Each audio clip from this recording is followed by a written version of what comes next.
Hello, Assalamu alaikum wa rahmatullahi wa barakatuh, and welcome on Youth Matters, your host, Sakina Habib. So, sometimes, we've heard a lot of stories and incidents and a couple of scenarios that take place in real life. I want to take you with me for a while. Imagine that you've actually heard this. Girls from unhappy families often fear marrying someone like their father, like their mother, or having children who suffer as they did. These unhappy families are necessarily poor. They typically contain at least one deeply problematic parent. This difficult parent is stubborn with frighteningly low emotional intelligence. They're extremely selfish and always said they know best. In psychology, such people are defined as having emotional dysregulation. They never consider other feelings. They find fault with everyone and criticize rather than encourage. They exist in a perpetual state of anger and complaints. And when faced with unpleasant situations outside home, they bring that negative energy back and spread it to everyone around them. Their extreme need for control means everyone must obey regardless of whether they're right or wrong. And if anyone agrees, then they feel threatened of their authority. Family members must walk on eggshells to keep these individuals safe. In such households, children constantly live with frayed nerves and suffering. They avoid coming home and dream of escape. When these children grow up, often develop what's called disappointment, emotional isolation. They lack confidence, they fear making mistakes, and they avoid trying new things. And they approach everything with extreme caution because they don't trust anybody else but themselves. They lack security in relationships, they constantly worry and fear others' disapprovals. So sometimes this can also lead to adverse effects, such as becoming toxic as well. You see, overall, what we're doing is that this is what actually shapes your personality as well as you grow up. It could be also because of the childhood trauma that you've experienced throughout the years, the abusive nature of the people you were living with. So, all of this can actually range your behavior when you become an adult. Have you even ever felt these kind of emotions or experienced such kind of things in your personal life or have witnessed people go through? If so, then today's topic is exactly what you're looking for. And on today's topic, we'll be discussing about how toxic relationships change a person's personality from their childhood over the years. So with further ado, I would like to welcome our guest on board, who is, of course, a specialist. And she is a holistic transformational life coach, Sister Uzma Naqvi. And she will be taking us in on some interesting questions to let us know about all these things. So, can I have Sister Uzma Naqvi with us on board?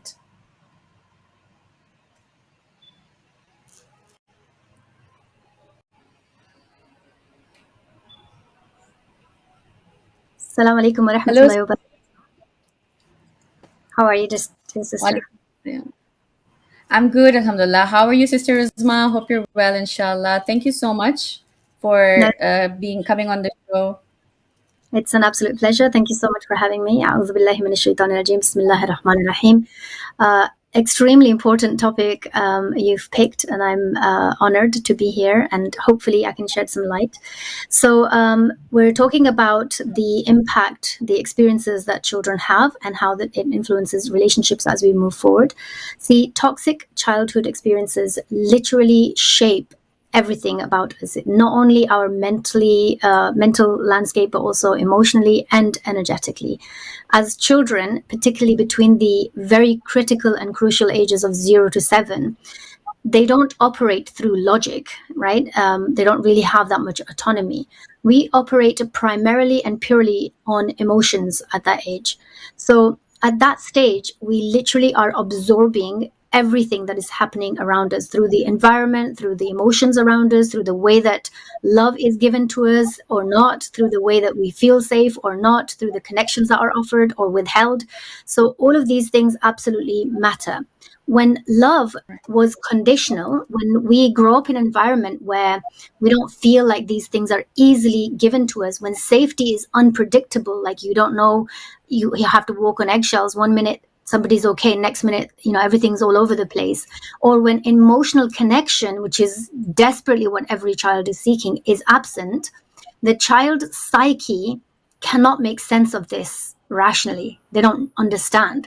So what they do when all of this chaos is happening around them is they internalize it, and they think it must be because of me, right? So they start believing I'm not good enough.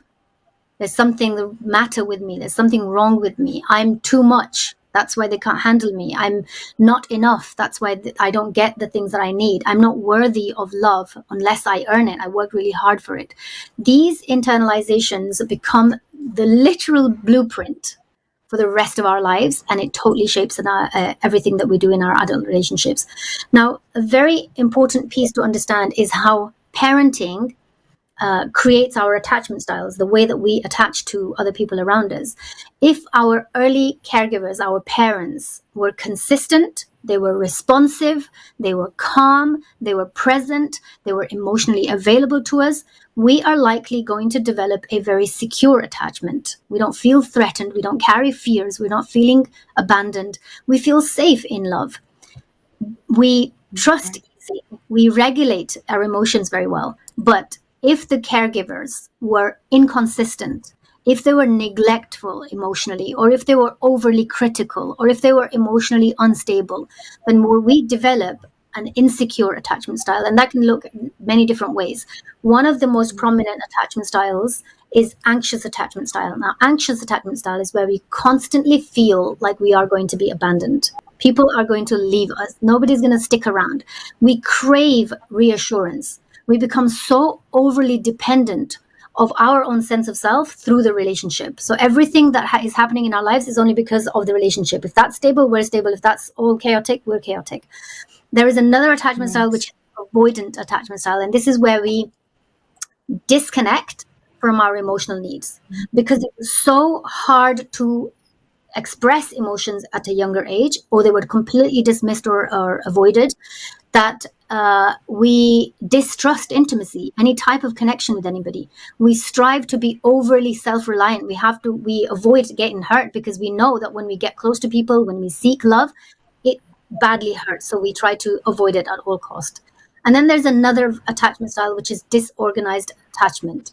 And this is where we're confused. There's a push and a pull. There's a tug of war in the dynamic of a relationship. We're craving closeness. We desperately want closeness, but at the same time, we really fear love, because it's come from a traumatic past. It's come from abuse. It's come from unpredictability from the caregiver. So we know that when we seek that, it's always been very confusing and very hurtful.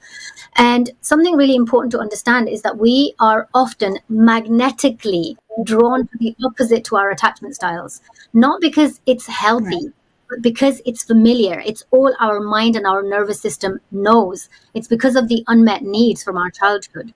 An anxious attachment person will grow to be close to, or wanting to be close to. They work so hard for love. They tend to pour out love. They want to get attention. They want to give attention, and they want that in a relationship. That's how they pursue relationships. Whereas the avoidant person is going to learn very early on that showing emotions, being vulnerable, letting down our guards leads to pain. It leads to abandonment. It leads to punishment. So subconsciously, they crave love, but at the same time, they cannot receive it. So it's a really deep, desperate war that goes on the inside, because we want to be loved, but we don't know how to create that intimacy or emotional intensity, or how to go about these nurture our emotions, basically.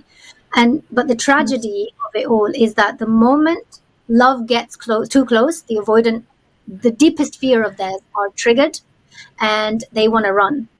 And it is so heartbreaking to see how many marriages come to an end because of this dynamic. Yes. You know, Because of it this never, dynamic.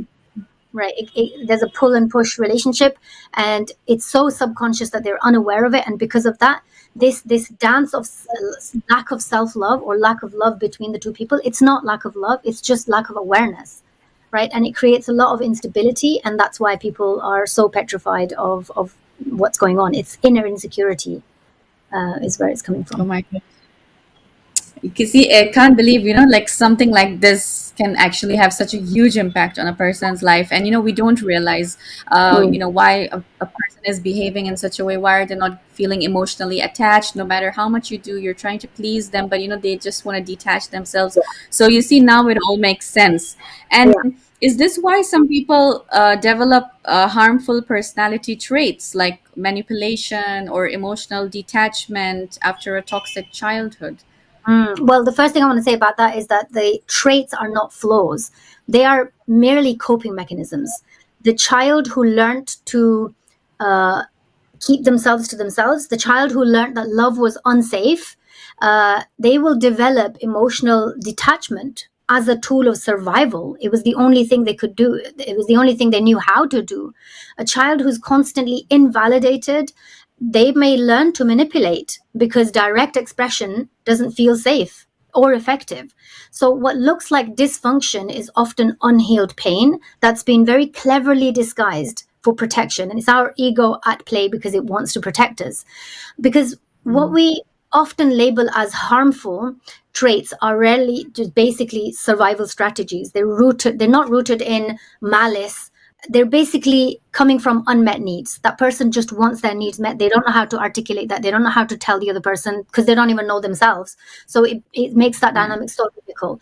And so when a child's emotional needs for love, for safety, for validation and connection are not met consistently by the people that they're supposed to be taken care of, the child quickly learns that direct emotional expression is going to lead to pain. It's going to lead to rejection. It's going to lead to punishment or abandonment. So what do? They adapt.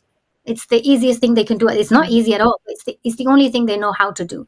So unconsciously, they develop these traits, and this is how they help themselves to live and survive in the environment, and they grow up with that, so they normalize these things which are not okay, which should never have been normalized, but it comes from a very young age. A child who learns that expressing sadness gets you mocked or ignored, they're going to develop emotional detachment to protect themselves because they don't want to feel that shame, they don't want to feel that guilt, right? A child who realizes that asking for love directly gets them punished, or so they resort to people pleasing. Like, I have to exert more energy, I have to do more things in order for people to look at me and actually like me. I want to be liked, but I don't know how to. So this is a very subtle manipulation. And I call it manipulation, but we have to really explain when we talk about manipulation, because there's another facet to manipulation which is very dangerous. That's not this kind of manipulation. This is basically hyper vigilance. Your wits are open about you. You're trying to detect the room to see, where do I need to walk on eggshells, how do I need to deliver my words, am I saying the right things, what if I say this, what if they not trust me, what if they look at me in a different way. All of this, we're constantly scanning for approval, right? And we're trying to predict and control an outcome to avoid pain. So it's a very subconscious thing that we develop inside of ourselves. And it's not because they're bad people, it's because at that time, those behaviors were the only tools they had to even get a scrap of needs that they had to have them met in a way that they needed. So what looks like dysfunctional is often unhealed pain, but it is very cleverly disguised as protection. And these traits are basically form that we construct to survive, but the essence, the truth of you, the real you, the authentic you, what Allah subhanahu wa ta'ala created you as, is all underneath. And it still longs for truth. It still is doing anything and everything it can for connection, for wholeness. It is our ego trying to keep us safe, but the truth of us is stunningly beautiful and soft on the inside. We just cannot access it while we carry all these painful traumas. And from a trauma lens, we're trying to punish those parts of ourselves. That's why we have this negative self-talk. We're trying to integrate them because these protective strategies were built kind of in a battlefield where you didn't know what you're Right. doing. doing. So healing really requires us to gently invite those parts of ourselves out of survival mode into safety, because the coping mechanism we used at age 5 certainly doesn't suit us at age 25. When, say, for example, when something happened between our parents and we were, through reward and punishment, told to go into your room and sit there silently and contemplate on what you've done, that's isolation, because you're trying to get that child to think. They can't think that. They have no way. You have not allowed them to process. You've not helped them to process. So they've internalized that as, I'm not worthy of love. Now, as an adult, they're still using that same method by being passive aggressive or by giving their partner a silent treatment. Like, I'm just not going to talk to him for 3 days, and then that's going to make him come running back to me, and then we're gonna get him. Hopefully he's going to start to, it's a cat and mouse chase, but really underneath it there's so much pain. There's so much pain. And it's really important to understand that this, we have to have compassion to ourselves. We have to have boundaries in our relationships, and this is a big piece that I talk about, because when we talk about boundaries, there are hukuk in our relationships. So we have to be very careful on how we talk about boundaries, because out there in the self-help industry, it's like, if you don't like somebody, cut them off, whether it's your mother, your father. That's not how it works. Islamically, we have to be very careful of how we interact. Even if in a very toxic environment, we can have some very healthy boundaries. We can still function in a very good way. We can still keep the connections. As Muslims, we must pay attention to that, where our obligations are to certain relationships. But it is important to understand where this is all coming from. So in order to love others properly, we have to heal ourselves first. We have to protect our peace. We have to honor our worth. We have to recognize when someone's wounds are bleeding into our lives, or our wounds are bleeding into somebody else's lives. True healing happens when we move from unconscious coping mechanisms to when we realize, I no longer need to manipulate to be loved. I no longer need to detach to be safe. I can get my needs met through being very authentic and not in a survival mode. And again, I will say the amount of marriages that come to an end due to lack of self-awareness is deeply tragic.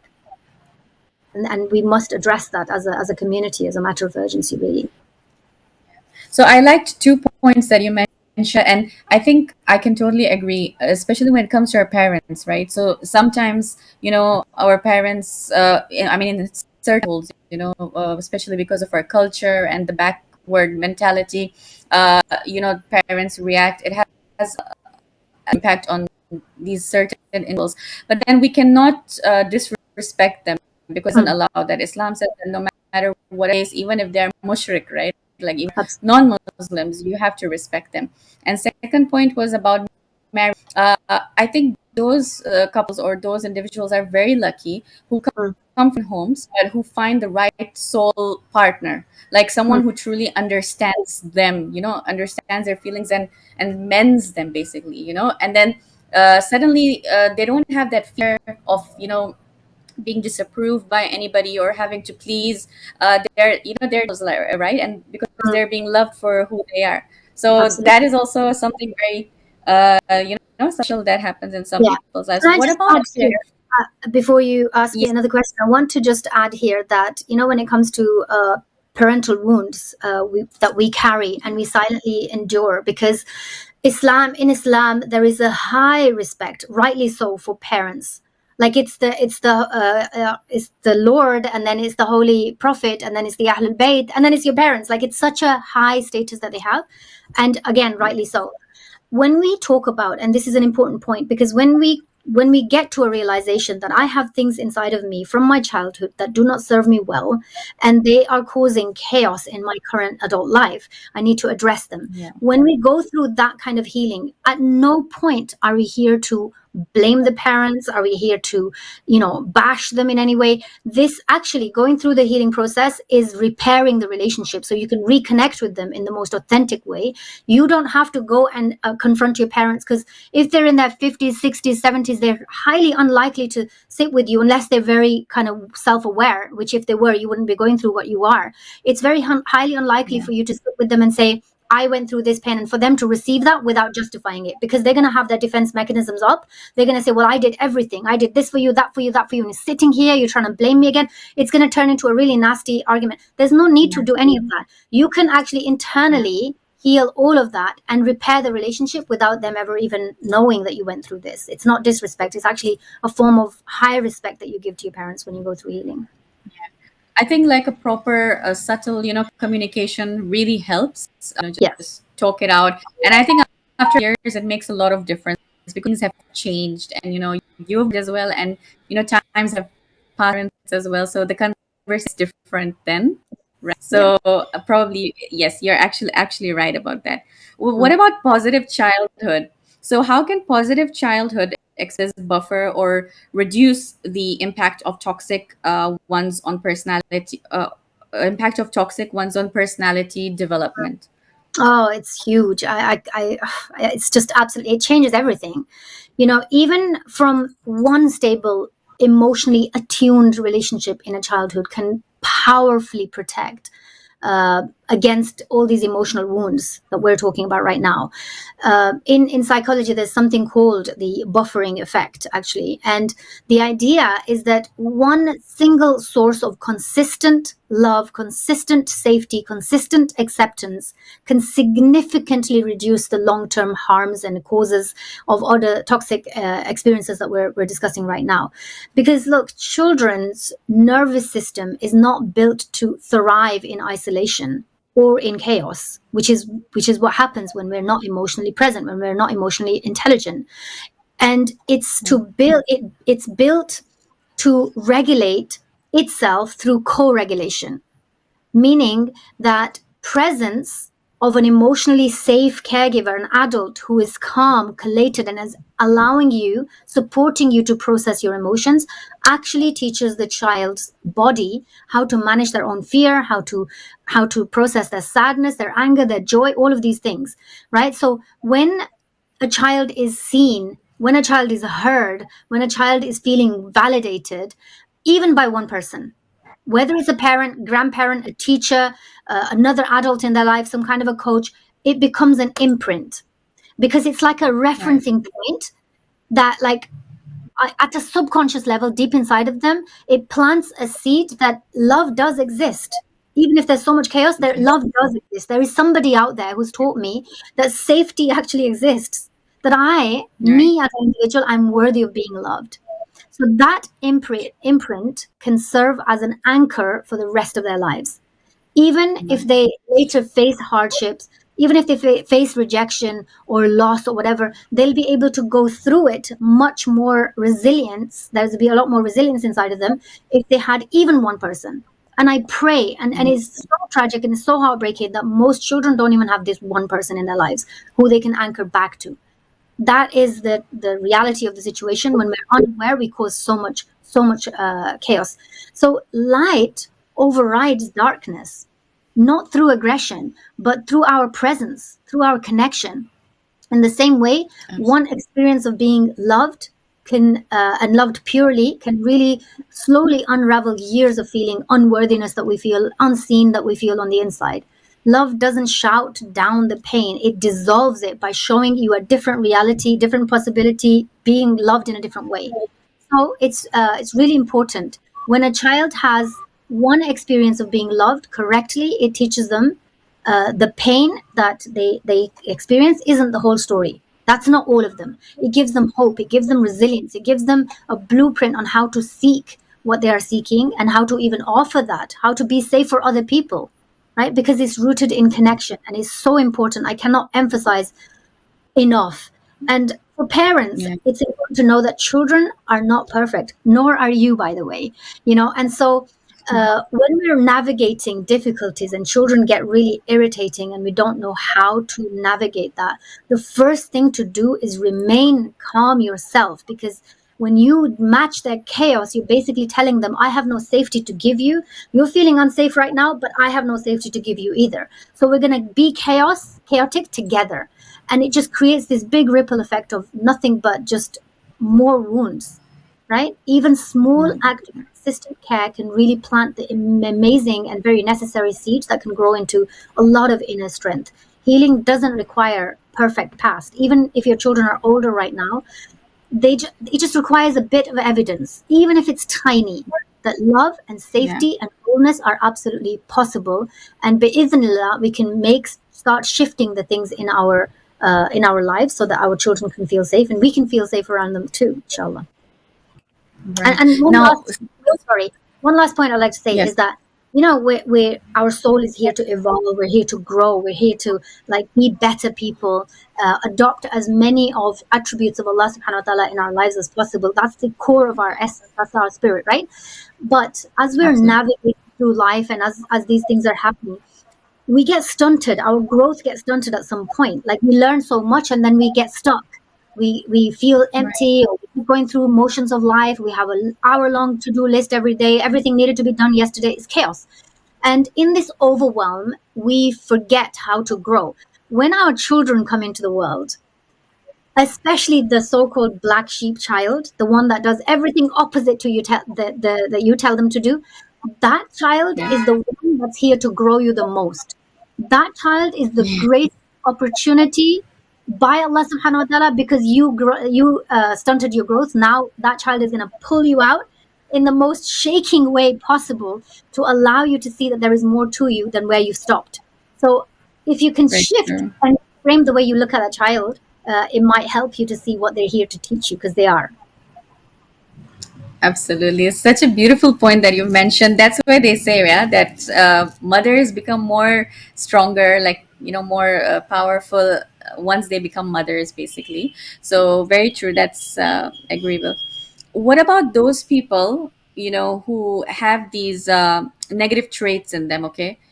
They're trying to heal, they want to improve, but they can't. So, can people fully overcome the negative personality patterns uh, in their lives, which were formed back during their childhood? Is it possible? Yes or no? And if so, how? Absolutely, it's possible. If you're alive and if you're breathing and you have recognition is the first stage of healing. Absolutely, 1000%. That's what I do. It's something that is very, very important to recognize. But overcoming doesn't mean erasing the past. It's basically reconstructing and transforming your relationship with it. The way you internalized it, the meaning you added to it now needs to be changed, because at age 5 it made sense, but at age 55 it certainly doesn't, right? So healing Yeah. isn't about pretending that the pain never happened. It's about rewriting that meaning that you added, that meaning that you assigned to your story, and now you live by it like it's the only truth and there's no other truth but that truth is not the truth, right? So it's about moving from why did this happen to me to what was it here to teach me? How can I get lifelong transferable skills from this so that I can move forward in a powerful way?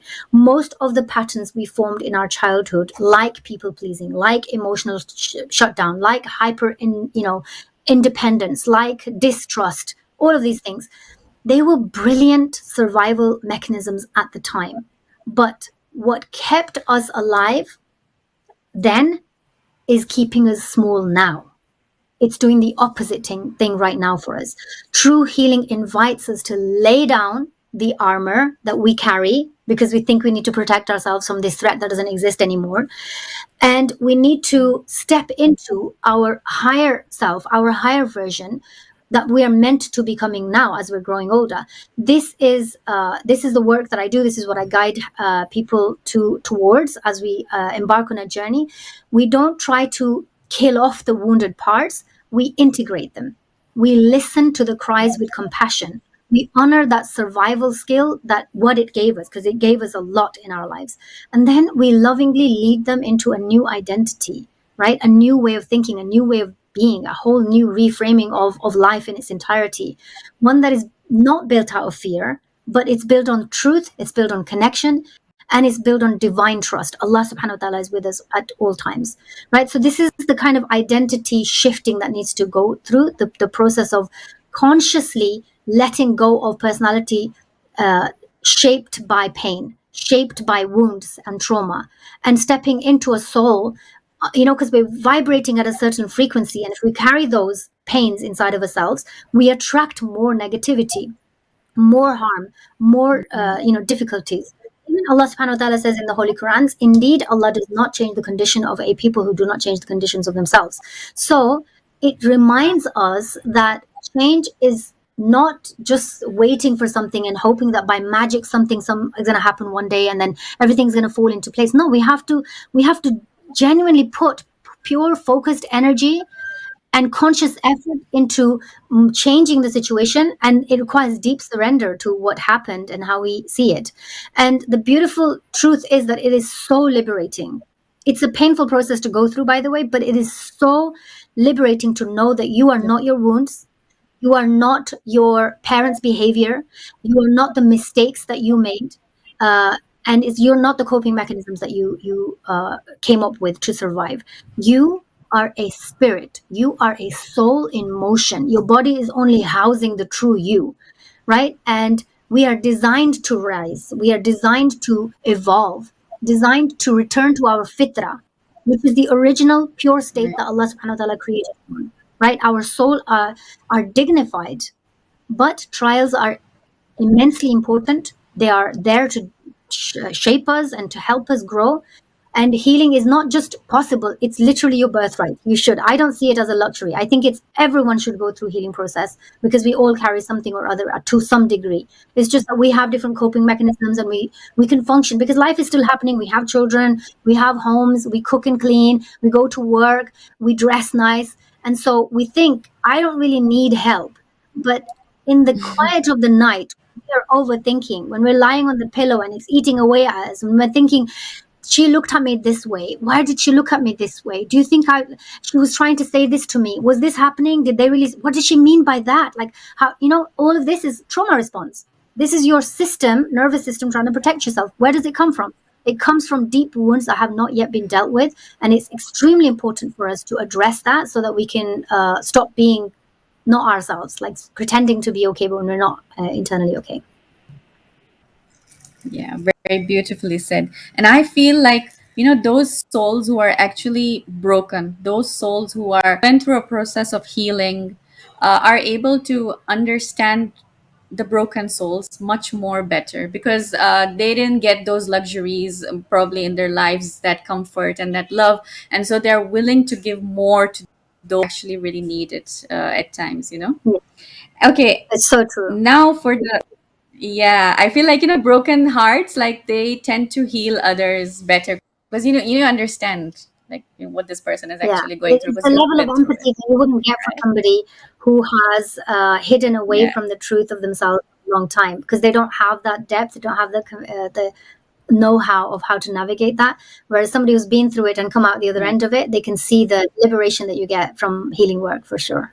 exactly, right, right. Okay, for the final part, I want to know what role does therapy or self-awareness play in healing from the effects of toxic childhood relationships? Oh, it's such a powerful question. And obviously, I'm going to more refer to coaching because that's what I do. But I have been through therapy myself as well. So I can kind of talk about that as well. But coaching and deep spiritual work are basically hand in hand. And I don't believe that they're luxuries. Honestly, I don't think that this is something that I'll do one day. I'll do if I when I no. They are your lifelines. And I talk out of experience from my own personal life, but I also talk out of experience of hundreds of people that I've worked with. To me, this work is sacred. To me, it's one of the best forms of ibadah that you will ever do. Because without them, most people are not really living. They're not even themselves. They're merely repeating cycles that they learn, cycles of pain, for themselves and for the people around them.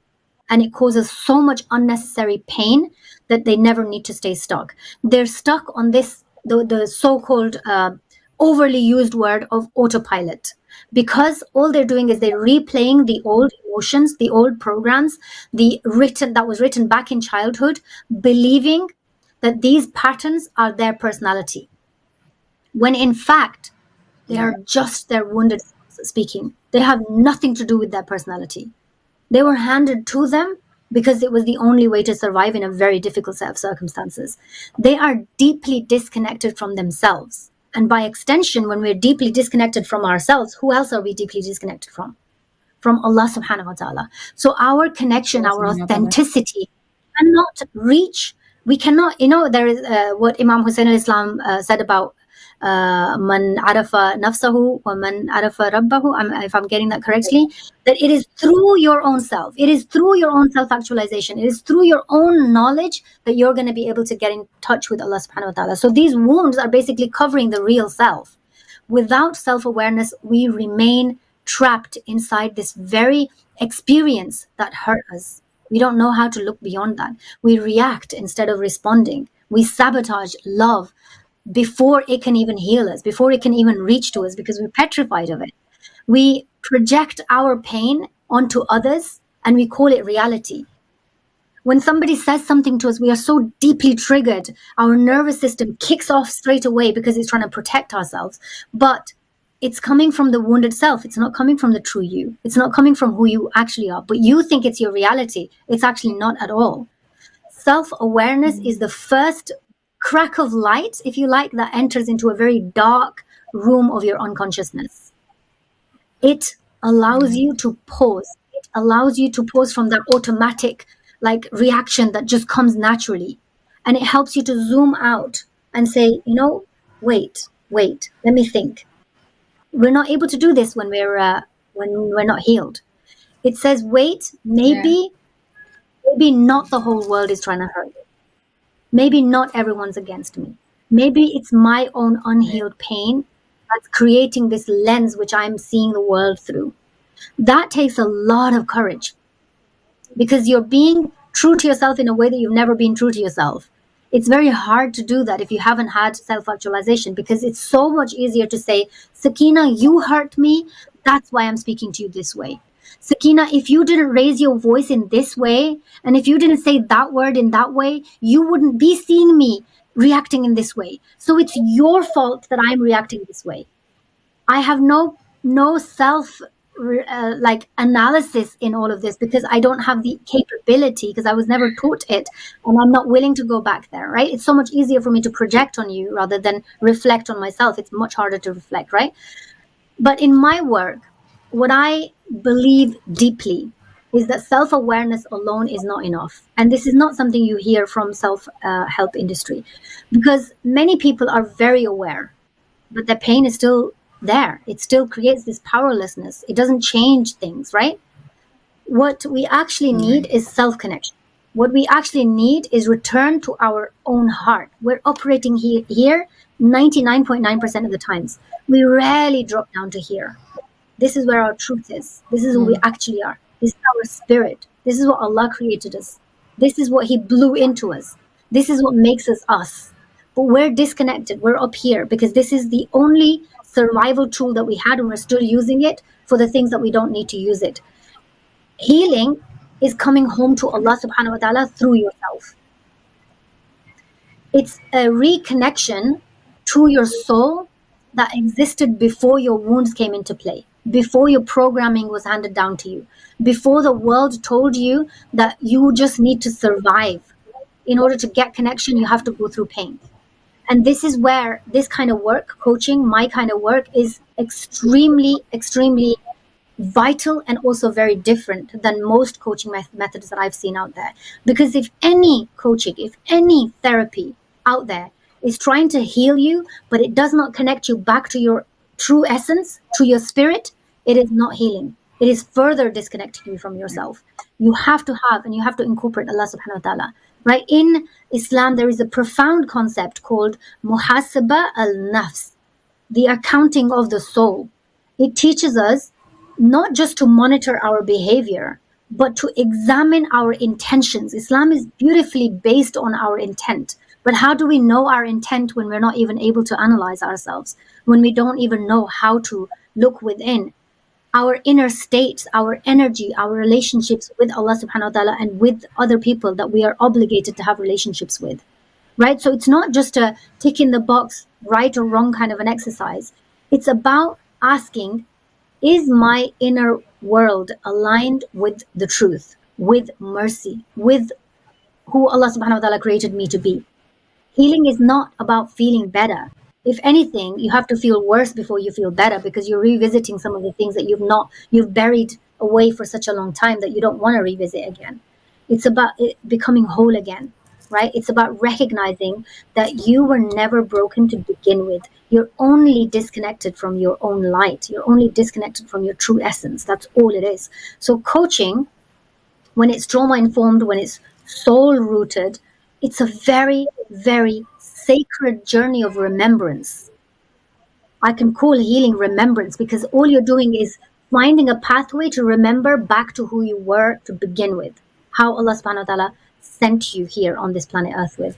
It brings you back to your own self, brings you back home. It rewires your nervous system, so you no longer feel like life, you're only seeing life through this lens of pain, but you want to see life through the lens of possibility and what it's here to give you. It helps you to move forward from survival to creation. You're very creative as a being, all of us are, right? But we feel stuck. It helps you to move from being a victim of they did this, she did this, he said that, they all, all of this, to self actualization, to understanding yourself, so that it gives you empowerment. It takes you from emotional chaos to very grounded trust in Allah subhanahu wa ta'ala, which leads you to surrender, which is one of the most beautiful things we can do when it comes to practicing our deen and healing. So the role of healing, basically spaces like these, like where we are talking about healing, it offers what was missing. What was missing was consistency in our childhood.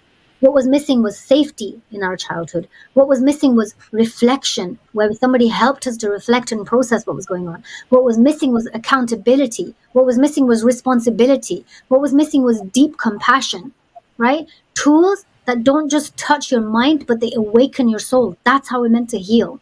It's spirituality at its best, in my opinion, right? Because it's not just about fixing yourself. It's about peeling away layers and layers and layers of things that were never the truth of you to begin with.